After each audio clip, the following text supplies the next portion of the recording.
welcome. Welcome as you join in. You have a good hour and a half in front of you of listening to wonderful poems by um, poets who've been in the Tiferet Spiritual Poetry Group for a good while.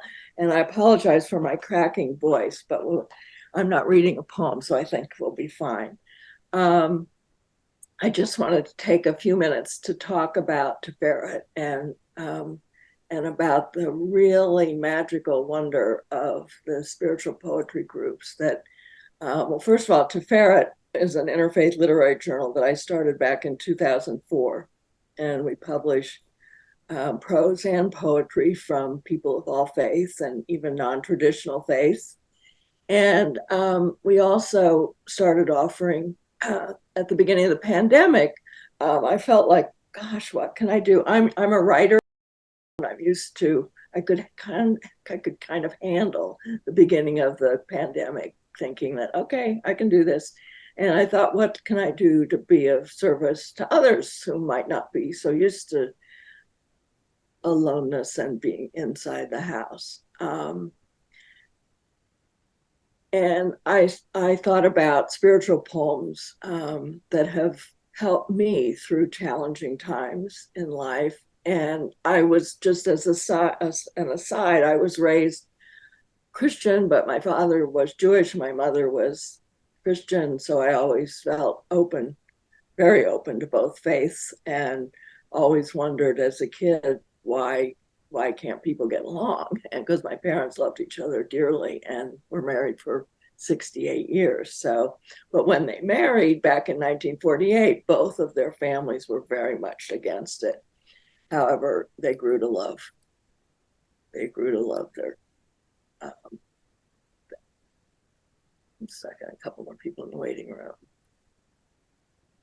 Okay, so the spiritual poetry group started in March 2020, and I just picked out 3 poems each week. We have a Wednesday group that meets Wednesday 1 to 2:30, and we have a Thursday group that meets 1 to 2:30. And the poets you'll hear today are from those 2 groups. We've had people sign up from India, British Columbia, Wales, all over the United States. We have Tammy with us today, who's smack dab in Jerusalem. Um, and yeah, so it's been very, very meaningful. And it's been, so the poems that have been chosen, that I choose each week, I kind of just think about the gestalt that at least personally I'm sensing, and pick 3 poems from different eras, and again, from different spiritual traditions. So we listen to Rumi, Hafiz, Denise Levertov, David White, Mary Oliver, all kinds of people. And I'll read the poem, and then I give a writing prompt. And each poet has 10 minutes to write a first draft, which often comes out sounding like a final draft. And then they're able to read and share 2 of the 3 poems they write during our hour and a half together and get feedback. And it's been so nurturing for me. I mean, I started this again as a way to think, how can I be of service? But it has been such a gift to me to hear what these open-hearted, open-minded, and talented people have come up with. It's just quite astonishing. And I say that the groups are co-creations. It just somehow takes us to a wonderful place. I think in some ways it takes us to Tiferet. The Hebrew word Tiferet corresponds to heart, compassion, and reconciliation of opposites. And I first learned the word Tiferet when I was in a spiritual group called a Society of Souls for about 6 years. And I fell in love with the word again, because having a Jewish dad and Christian mom, I thought, yes, reconciliation of opposites is important. And goodness gracious, in today's world, that's something I sure hope humanity can strive for and reach, because we have an awful lot of divisiveness. in this world. So I think that's all I wanted to say about Tiferet and how this started. And then I will let the poets from the classes read their poems, and then we'll have some Q&A at the end. If you'd like to, you can write questions in the chat room. All right, so we're going to begin. And it's always a good idea to take deep breaths. I have a candle lit. Janet has a candle lit. I imagine others may too. And just be present. So Christine, we'll start with you, please. And one more thing, I'm sorry. I would recommend that you put your view on speaker so you can see as the poet is speaking, you'll focus on their face. Okay. Welcome, friends. I know Donna asked us to share the prompt or the occasion for the poem, but I really can't remember how it came about. So I do know our class has given me the courage to write the truth from my own perspective.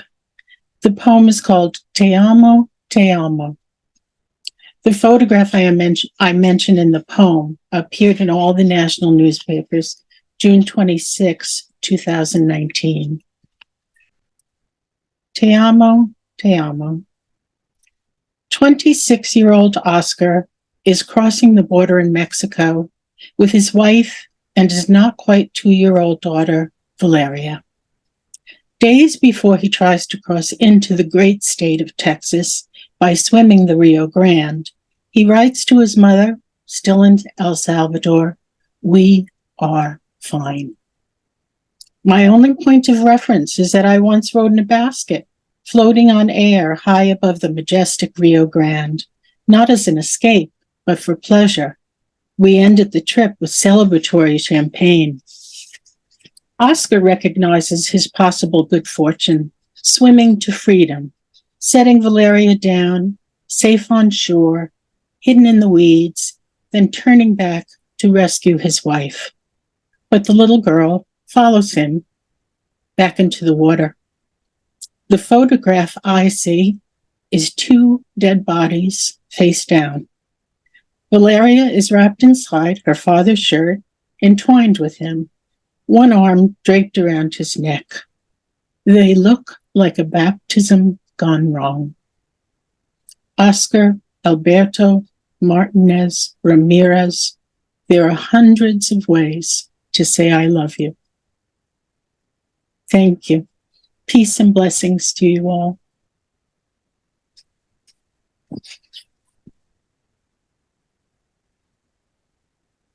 Please. Thank you, Christine.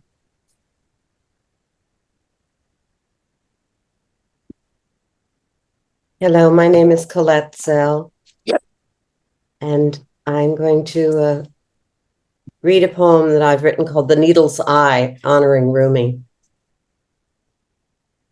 To begin the repair, open the sewing chest. Pull out thread. It doesn't matter what color, each one is all colors. To search more will only delay the work we've promised each other. So yes, thread and a pair of small scissors, not big enough to cut more than 4 threads. Pull out the paper of needles labeled embroidery, ballpoint, tapestry. Make sure the needle is up to the task. Put your glasses on to see the wound, the slash against the sky running up from the fields. Begin to stitch, up and down, in and out. Pull the torn edges together until there is only a narrow ridge remaining. Add water. Spill it gently from your heart. The water flows. You have made a river from the wound of war.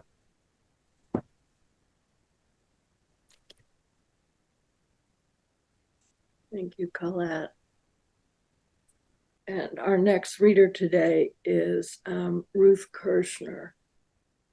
Also, the flyer, I'm sorry, Ruth, before you begin, in the chat room, the flyer is there that lists all the poets' bios too. So, to you, Ruth. The prompt for this poem was grasping what we cannot grasp. Back in my very first city of dreams, mine lifted off, and everything was possible. I danced with my whole heart into love and art and changing the world, one kindergartner at a time, one classroom at a time, one cigar box guitar, one drum made from a closet, its door replaced by stretched polyurethane. Boom went the closet. The future would reverberate, a different song at every turn, and difference just meant paper or plastic, not us against them, not evil versus righteous. And God didn't matter. We had a golden fabric that held each and every one of us who might, on some occasion, fall. Everything was possible then, so why not now? Note to self, when this poem ends, remember hope. It's around here somewhere. Look again. Yeah. This is called, I'm Linda Levy. This is called Mine, Ours, Theirs. Some nights I dream in Hebrew. The stories I was raised on come to life to the accompaniment of familiar chants. There's Moses in his straw basket. There's Jacob in his many-colored coat. I dream of Noah's flood and the animals 2 by 2. Awake, I learned the Mesopotamians told of a flood 1,000 years before we did.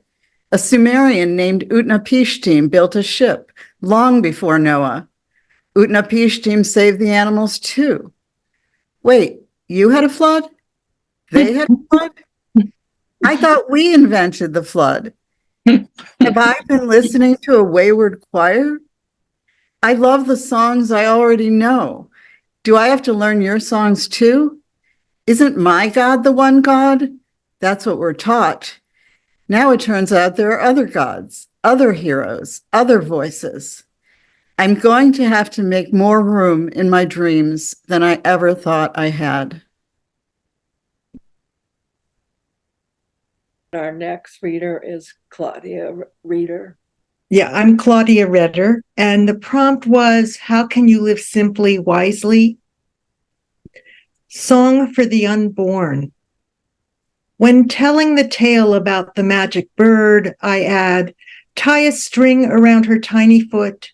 This tiny red string is a talisman that makes it possible for you to concede she is not a bird, she is a presence. She helps us remember why glittering fall leans into winter, why the ground muddies beneath our feet in June. Seasons guide us. Our task is to remember what it feels like, to be sated with sky, trees, belonging, to know if you put your head down on the lap of earth, the sun will warm you. Sometimes it's best to praise nothing but feel gratitude for what does not weigh you down.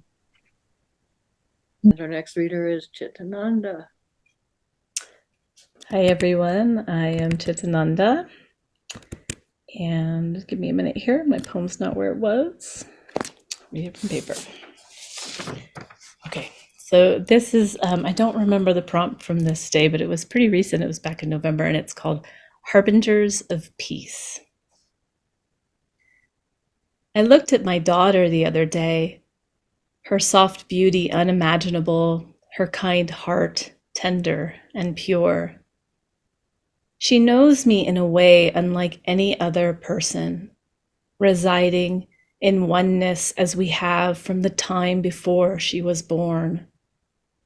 Even as an egg in my developing body nestled inside the womb of her grandmother, alongside the potential of her charming, quirky, vibrant brother.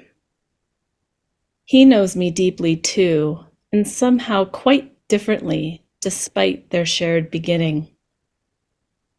His essence poised for birth, her essence poised for birth. two of many possibilities, but he is the only son I would carry, and she the only daughter. He, the divine masculine, she, the sacred feminine, each alive in their own glorious beauty as their own perfect expression of life. My heart stopped.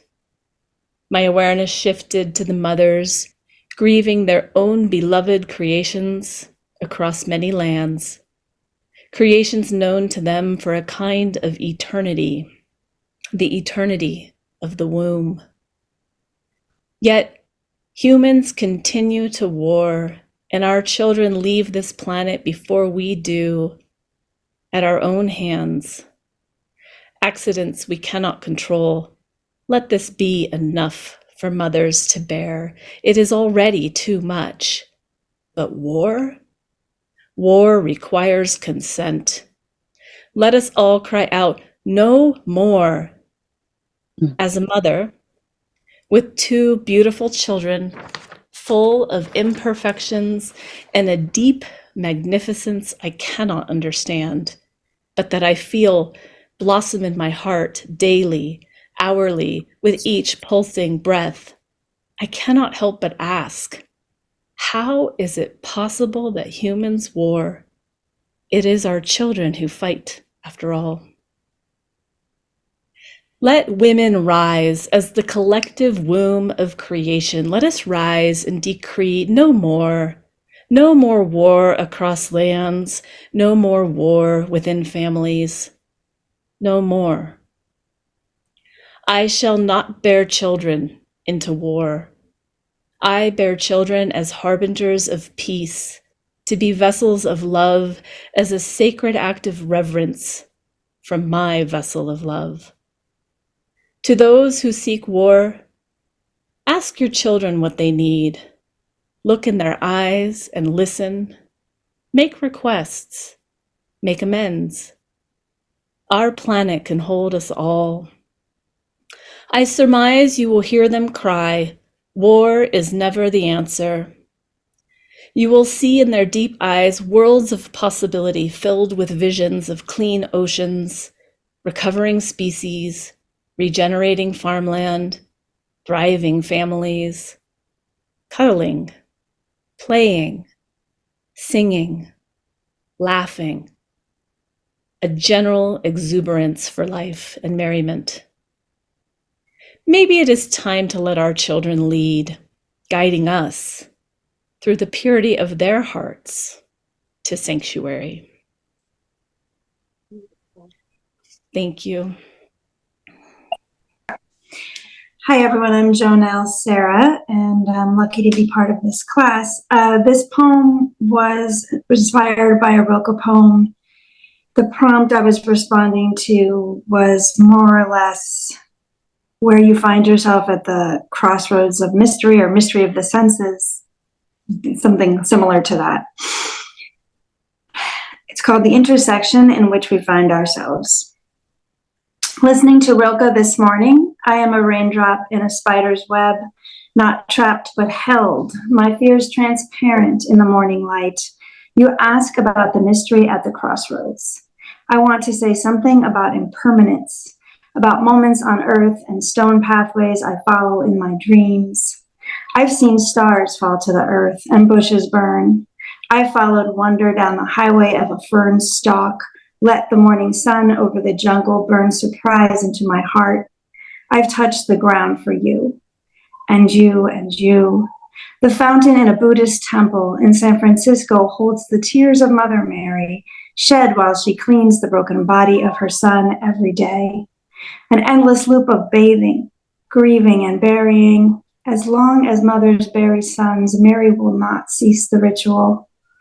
Meanwhile, in another century, or perhaps tomorrow, Joseph, after he crawls from the pit of jealousy and abandonment, has dreams that guide a king. Who whispers to him these prophecies while he slumbers? Could it be Hildegard, making magic with her words? You are, she might whisper in his ear, a citizen of sacredness. In the spiral of time, all dreams are travelers, seeking open doorways. All stories are one, connected by windows of shared memory. In Nepal, a mother-to-be dreams of a lotus flower falling from heaven, taking root in her womb. Later, her daughter is named a goddess by the town priests. When she is 6, the daughter weeps for 4 days without ceasing. And that night, the royal family is murdered. All this in 2010. Women and dreams and babies usher in hope, carry out corpses.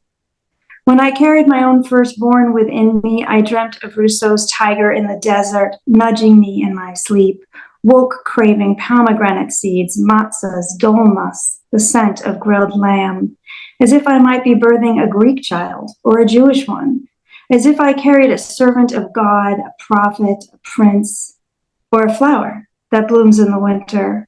I named the child Poet in Gaelic and fed him couscous and hummus and pita. We used to buy the Middle Eastern special from the food truck. Now I want to buy that lunch for every child in Gaza, for the children who survived in the kibbutz, but whose families did not, for the children in Ukraine and Russia and Sudan, for the children at our borders alone.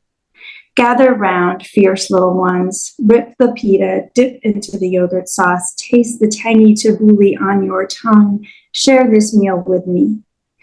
Before birth, a baby has no nation, no idea of the blood spilled or wine shared amongst allies, just gathers cells furiously and builds a body to walk on the surface of this earth. This world, unbroken, full of contradictions and crossroads, of abundant hope, limitless love, mass forgiveness, and acts of wild generosity. This is what we owe to the children we knit in our wombs. We owe them lunch. We owe them poetry. We owe them peace. Beautiful, Janelle. Thank you. Thank you. And Tammy are in Jerusalem. And yes, either before or after you read your poem, would you tell us about the work you're doing there too? sure. Thank you all. This poem was from a prompt from a poem called Prayer for Peace by Paramahansa Yogananda, and the lines that spoke to me in this poem were, "We learn hardly that war like crime does not pay, solving nothing." And here is my poem called Prayer for Peace During a War. A prayer for peace during a war is as important and meaningful as my work in the open, safe art studio on Fridays, and the meetings with my ex-student whose father was shot through the back and miraculously was not seriously hurt. When he peeked out of his synagogue that black Shabbat, as important as working on containment with the 40 school psychologists yesterday is the ritual stop we do each Friday after the group safe open studio. Last week, 40 folks aged 3 to 93 came. I was covered in paint and sated.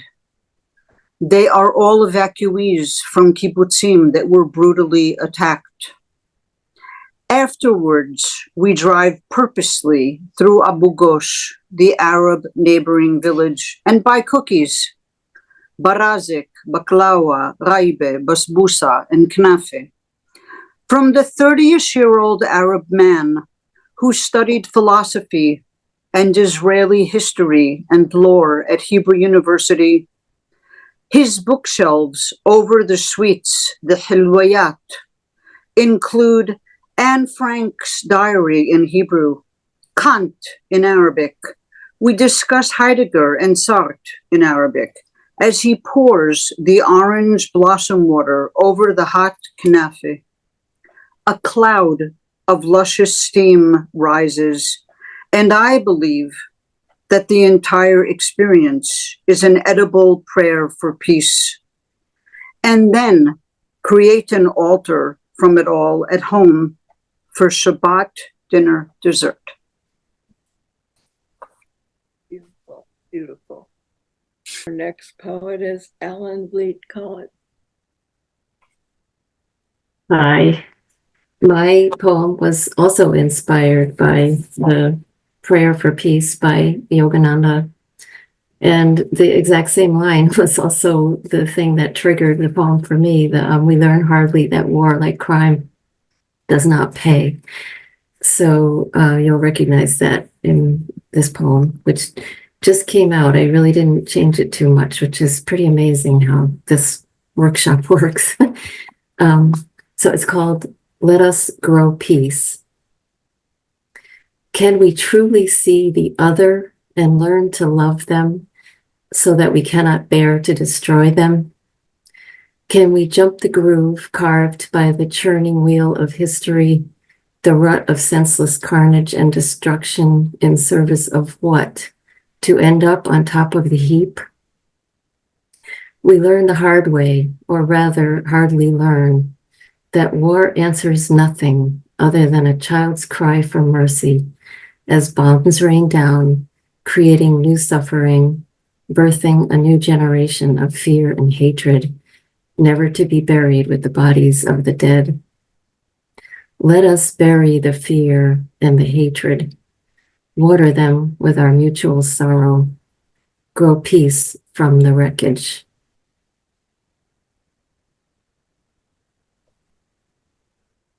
Thank you. Janet Harrison, please. Okay, I also am responding to the same poem, A Prayer for Peace. And I didn't write down any specific lines, but my poem is called A Prayer for That Which Presses on My Heart.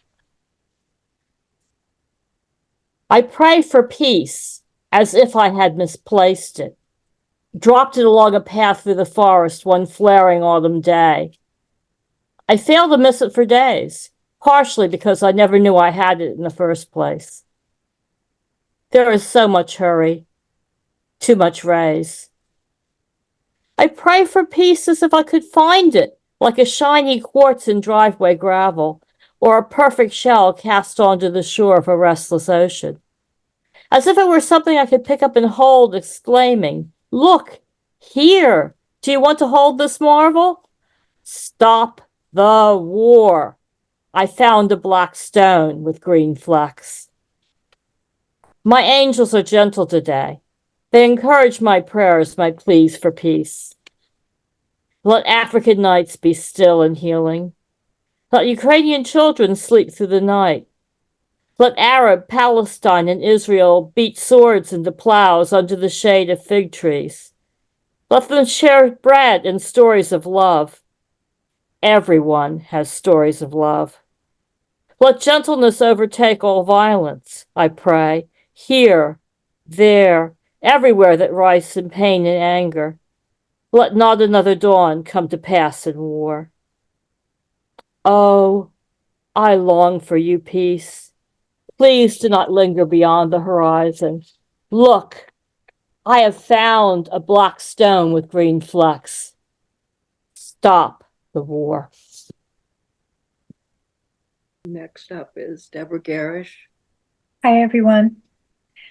So I chose from November 29th, Let This Darkness Be a Bell Tower by Rilke. And the prompt was The Mystery at the Crossroads of My Senses. The mystery at the crossroads of my senses is peace. It's the jay shelling peanuts, a stargazer lily as it dulcifies the room, suet butter smeared on the maple bark for woodpeckers to feed on. Peace is you and I splitting an orange, combing the calico cat, singing songs, admiring beauty in the boughs of the magnolia. Peace is where we inherit the earth. Peace, invisible yet visible. It is the French bulldog that can't wait to visit the vet, Once in the waiting room, he leans into the cat carrier and licks the kitten's paw. A music that closes the passages to anger. Blessed are the musicians, the candlelight. Thank you. Thank you, Deborah. And Adrian Keller. Good afternoon. At least it's afternoon where I am in Virginia. I'm Adrian. This is based on the poem Kindness by Naomi Shihab Nye. And our prompt was what kindness requires of us. I am become her Hamas, she my Israel. How is it that to all others we are family, yet enemies to each other, launching blame like bombs? Though it seem pure hubris, blind, self-centered hubris, to abrogate to our petty fight the horror of this new old war. Yet only this way can I grasp the terrifying reality of cherished grievances. I cannot judge the world harshly without knowing myself a creator of Holocaust, perpetrator and victim, terror and terrorized, murderer of kindness, slayer of peace. Yes, thank you, Adrian. And Zila Barsky, there you are. Hello. Who has a new book coming out. Oh, thanks. Hello, everyone. This poem actually is based on my work with a young woman, Afghani refugee, and I've been working with her to learn English. It's called Refugee. Here in this small apartment, among flashcards and simple picture books that cover the floor, you nurse your toddler, then serve me fragrant tea. We sit cross-legged, shoes at the door, try to make sense of English. Workbook pages tell stories of other immigrants who attempt to find jobs, go to doctors, or shop for meals. Your daughter interrupts, takes ownership of the books, the index cards, the pens, and paper. She scribbles her own story. I wonder what you have survived, escaped from, who you've left behind. You can't yet express your trauma or your family's. Bits of language hint at where you came from. We study an Afghani map. Little by little, we sort through your former life, gather pieces of your present one. When our conversation gets too complicated, we turn to WhatsApp and Google Translate to communicate. We pause. You clear the floor, cover it with the printed cloth you use for every meal, serve a steaming platter of rice and meat, insist I eat. Afterwards, we revisit the flashcards. You repeat after me, happy, tired, sad, thirsty. Gradually, your own words emerge. I am sad for my brother. He was beaten by the Taliban. Your daughter reaches for you. I touch your hand. Thank you, Nancy. And we will finish today's reading with Adele Kenny, who I am very grateful to say has been the poetry editor of Tiferet since practically the beginning, so a long time. And not only is Adele a wonderful poetry editor, but also a wonderful poet in her own right. So. Thank you, Donna, and thank you for inviting me to be here to be part of this sharing today. I wasn't a participant in the spiritual poetry workshops, but it's wonderful to hear your poems and to see your faces and your expressions as you're reading them. I've always loved the way Tiferet speaks to the spiritual in each of us and the ways in which the spiritual journey is one that we really all do share.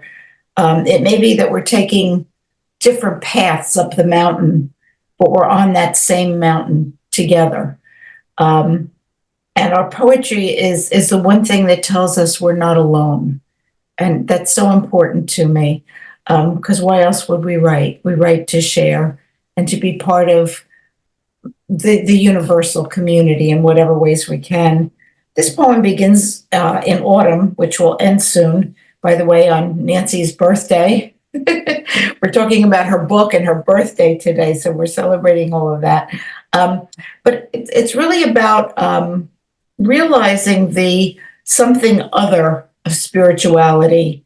It's not about religion. It's not about anything organized. It's not about anything hierarchical or patriarchal or feminist or anything like that. It's just that something other. And it's how we begin to live in the peace of that particular light. The poem is called Without Seeing.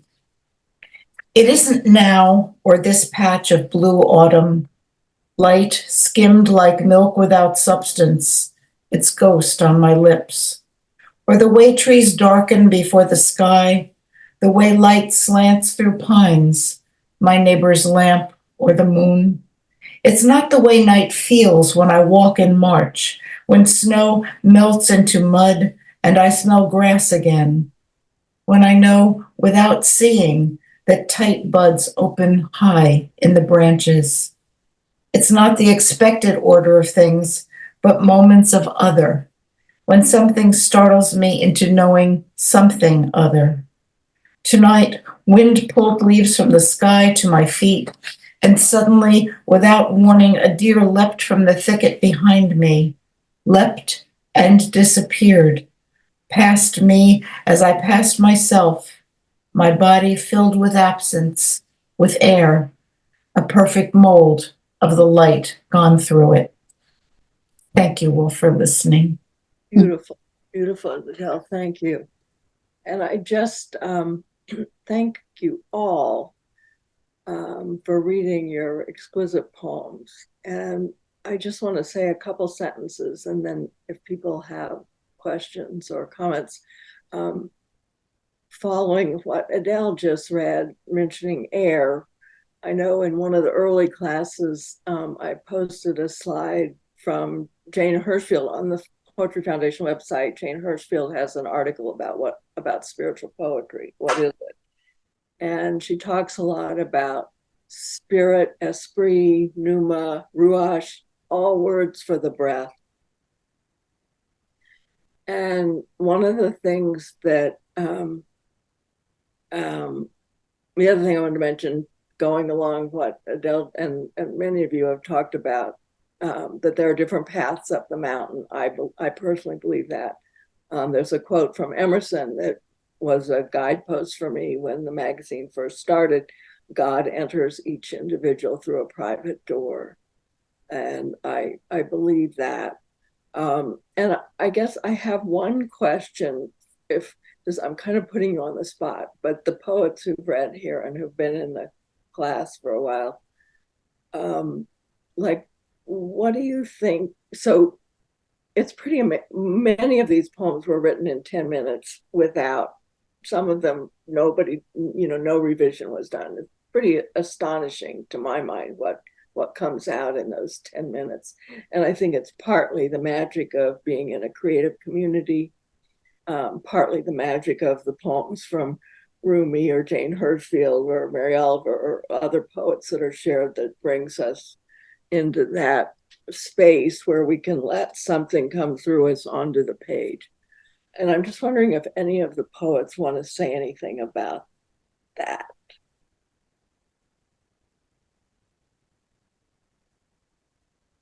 This might be a little off target, but I write about angels a lot in my poem, and they're not Hallmark angels. They're very different angels. And the reason I do that is angel derives from a Greek word that means messenger. And I think we need to be aware that the messengers and messages of God can come to us anytime, anywhere, in any kind of form, and just be alert for them. Just be listening for them. And one of the things that we do in spiritual poetry is we're all gathered together and we're all alert and listening, whether we know it or not, to the angelic realm. Yes. Yes, thank you. Yes. And Colette, you had your hand up. Yes, thank you, Jen, and I agree. I was just going to speak before you did, but about this sort of channeling effort. I find myself when I went back to find what poem I would read today, looking at an array of poems and sometimes being dumbfounded that I wrote that poem, thinking it's quite beautiful or full or powerful, whatever the words I might put on it, but that I'm quite surprised at what I've been able to channel. And I think it's your work, Donna, that in choosing the poems and prompts, I think it's the collective spirit of the groups, in my case, the Wednesday group, but this is not an individual effort. Yeah. Any other? Oh, Tammy, yes, please. I would like to say that I know that there are many people here who know me from different places and have known my poetry since I was a child and then when I was in college. And one of my beloved mentors is here, Margot. Hi, I see you from Switzerland. And Margot is an amazing poet and helped me to incorporate my poetry into my work as an expressive art therapist and always believed in that. And I was feeling quite homeless for a while with my poetry because I was no longer part of that community. And this has become my new poetry home, and our Wednesday group for me is a family. And we've all discussed this before. We share many things with each other besides poetry. And I would like to reiterate what Colette said, Donna. It is something about your holding and containing us, nurturing us, and then we can all nurture each other. And the poems coming out in 10 minutes, I think are,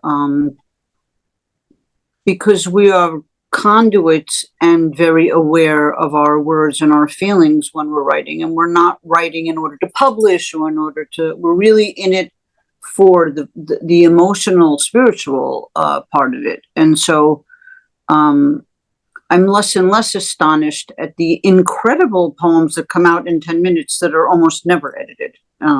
It's just a weekly group miracle. So thank you, Donna. Adrian. Yeah. To this follows, I think, pretty naturally from what Tammy said. Although when I thought of this, I didn't know what Tammy was going to say, which is perhaps itself an indication of the way our group works.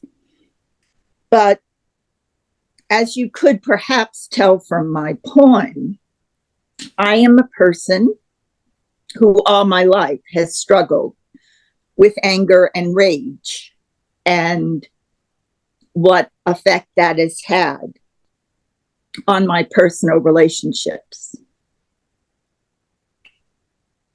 I've been part of the spiritual poetry workshop, I think, for 2 years now, Donna.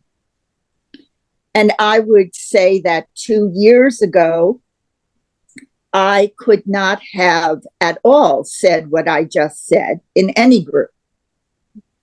I couldn't have said it to myself.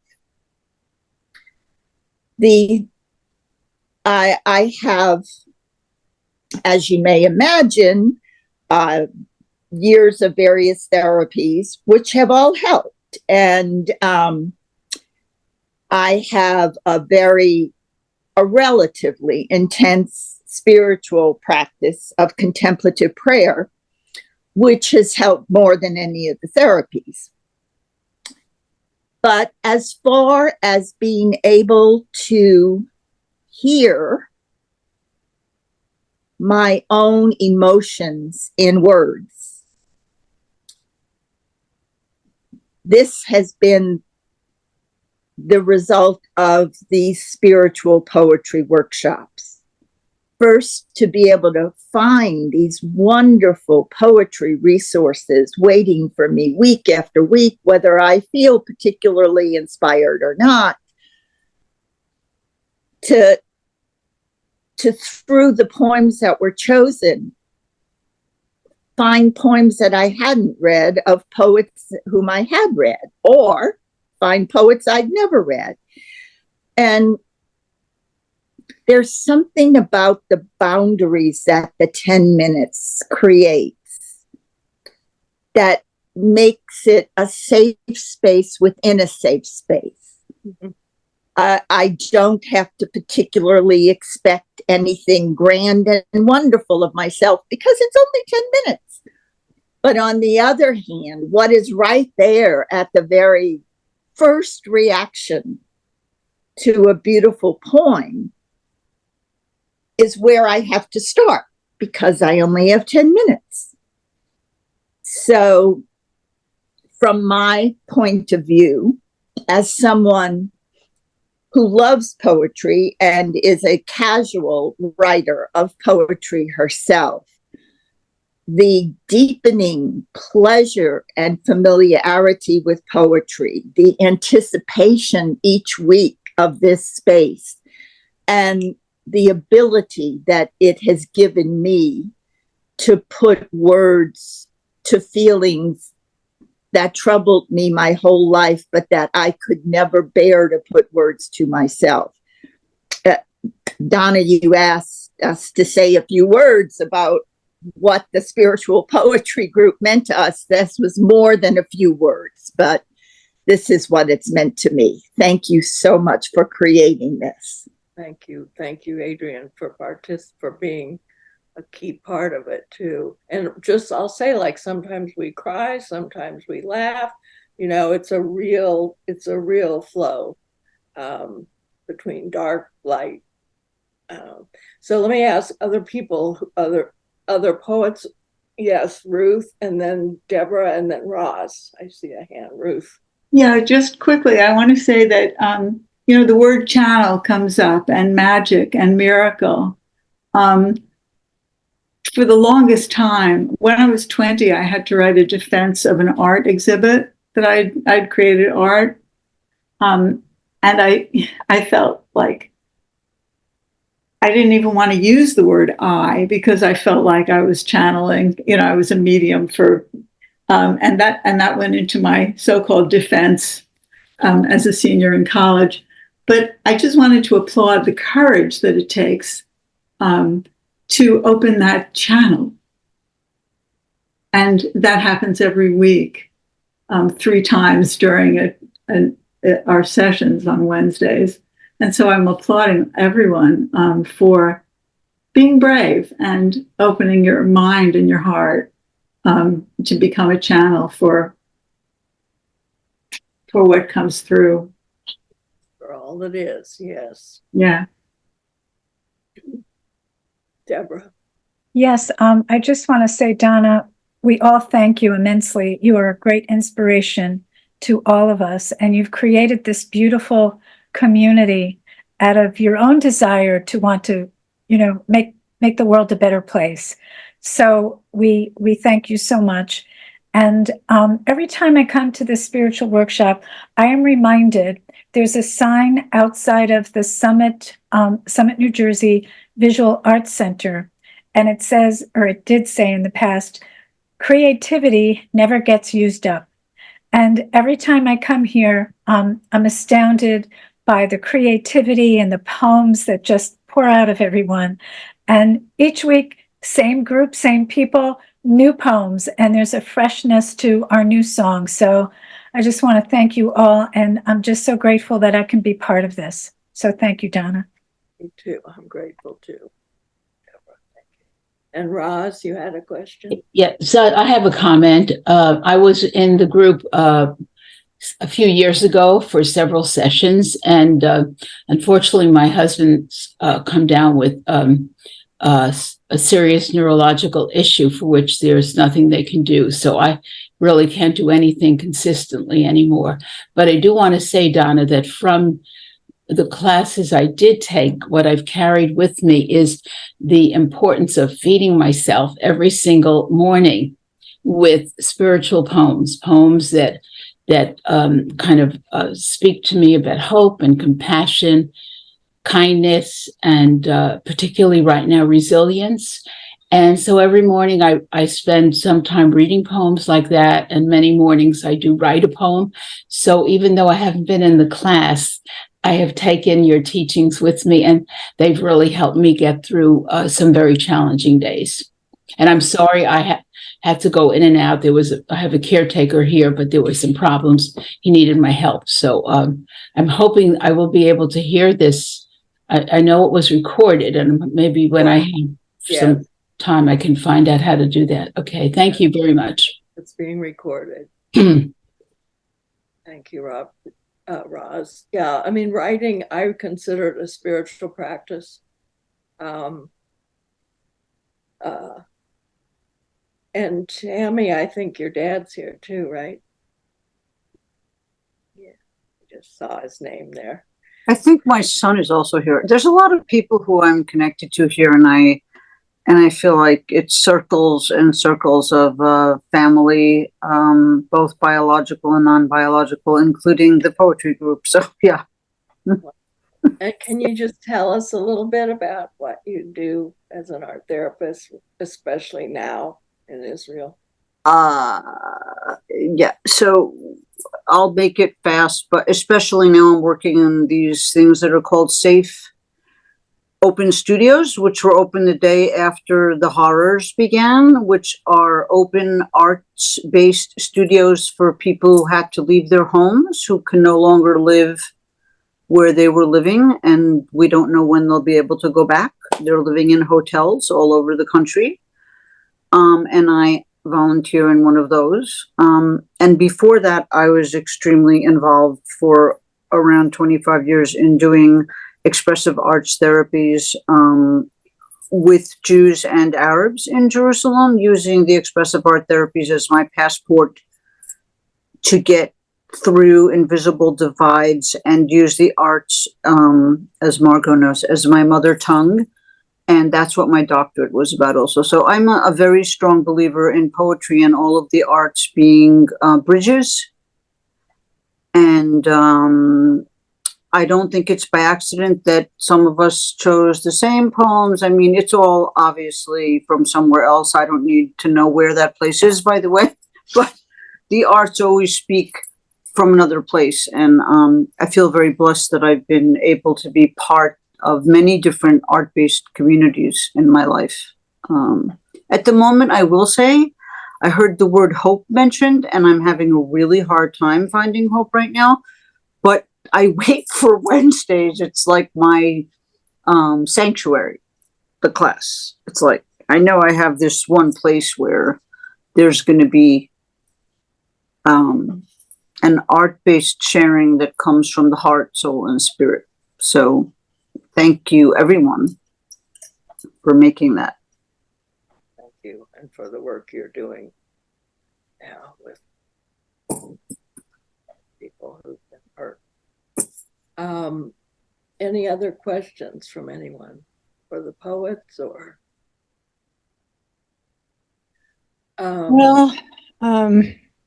Colleen, yes. Hesitate among all these good wishes and so forth to bring up whether you've given any further thought to the financial barriers for people like me who otherwise would have joined your groups. I participated in the poemathons for several years, and I was really sorry to see them stop. And I think you did publish one of my poems that came out of there about wandering lions in India. Yes, send me. I know you sent me one email, and I'm opening a new Tuesday night spiritual poetry group, so we might be able to work something out with a scholarship or something. Okay, so Okay. you'll send me another email about it. That'd be good. I mean, it sounds like, a lot of you have felt that you got wonderful results from it. And I'm sitting here trying not to be resentful that I couldn't be a part of it for so many years. But anyway, Yeah. I'll send you an email. Okay, good, Pauline. Thank you. And just to, I just wanted to read something that in one of the first issues of Tiferet, I wrote, it can be no accident that the word holds such significance in many world religions and spiritual practices. In the beginning was the word, proclaims John 1:1 in the New Testament. According to Kabbalah or Jewish mysticism, letters themselves have special powers. There is divine mystery behind the drawing and placement of each letter. Those who practice Siddha Yoga worship the goddess Matrika, the sacred power behind every sound and every letter. And as Nobel Peace Prize winner Shirin Ebadi points out, the first sermon in Islam begins with the word recite. And she went on to say, the Quran swears by the pen and what it writes. Such a sermon and message cannot be in conflict with awareness, knowledge, wisdom, freedom of opinion and expression, and cultural pluralism. And that is certainly, the mission of Tiferet is to help reveal spirit in all its manifestations, whether it's a walk in the woods on a rainy day, even on a rainy day, or to see to see what's not visible, to experience and recognize divinity within us. So my hope is, this is from the first issue, my hope is that Tiferet will indeed help foster cultural pluralism, help us all in our own search for and communion with divinity, and be a stable center within our modern lives, a place where the flames of creativity burn brightly. Now, since 2004, I don't think I can say that the world's gotten better about divisiveness, unfortunately. But there is hope always around the corner. And I think just the practice of writing and reading and sharing is a very beneficial, angelic force, if we will. So any other comment? Or I just, yes, Margot. Yeah, I'm just deeply touched by all the readings and by the atmosphere. It's my first time I have the honor to be a participant and to listen to everybody's poem. And yeah, thank you so much, really. These are very, very special poets. Yeah. Thank you all. Thank you so much. And there is a recording. Thank you, Nancy, for joining us too. And there's a recording that we will send out to all registrants. Great. Thank you, Donna, and everyone else. Everybody stay well. Thank you. Thank you. Thank you, everybody. Thank you. Beautiful reading. Thank you. Thank very you, much. Donna. Thank you, everyone. Thank you. Peace. Thank you. Peace. Deborah. Bye. So, Thank right. you, Donna. Thank you. Sure. Miriam, I saw you just came in, but we're just ending. Where's Miriam? I got the time wrong then. I'm sorry. Oh, shoot. It's a recording. I'll send. You'll get a recording. Thank you. Okay. Thank you all. Bye-bye. Thank you so much. You seem, yes, so nice to see your beautiful. Yeah, nice to see you too. Yeah, I can see you as well. Yes, and we get to see each other in person next spring. Yeah, we will see each other on May. Yeah, Yes. I guess. May Yeah. 7th, yes. Looking forward. Yeah, looking forward. Me too. Bye-bye. All right.